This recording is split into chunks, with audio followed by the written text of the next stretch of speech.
ekifo kati nkirimu omupiira ngulina wano agwagala alumbe ajagunzijeko naye sirinzeka. Mao bino abyogeredde mu lukiiko lw'abannamawulire olutuzibwa buli lwakubiri ku kitebe ky'ekibiina ng'agamba nti oyo awulira yenna nga yeetaaga entebe gy'alimu alina kuyita mu mateeka g'ekibiina nga ye bwe yakola. Ekifo kya Democratic Party n'ekya pulezidenti w'ekibiina si kyakukaayanira.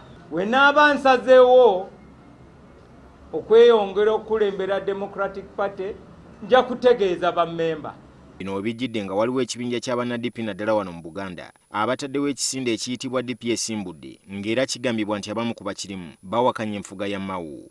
Kyokka Mao agamba nti baliko akafubo ke babaddemu olunaku lw'eggulo n'abamu ku bali mu kisinde kino era ne babaako ne bibakkaanya.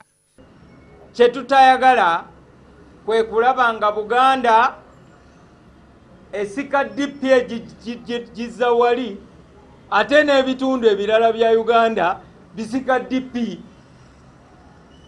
ng'ekibiina bakitwala sayidi eri. Twagala tutambule nga tuli kitole. Mao era asinzidde mu lukiiko luno n'ategeeza nga bw'agenda okugira ng'awumuddemu ku mirimu gy'ekibiina asooka amaliriza okufuna obujjanjabi obumala. Bino byonna mbadde mbikola nga nkyali mugonvu. Abanfaako bantunuulira ne bagamba nti ssebo ng'oyingidde nnyo ate mu by'obufuzi ate nga waakava mu ddwaliro. Kati nsazeewo pumulemu katono.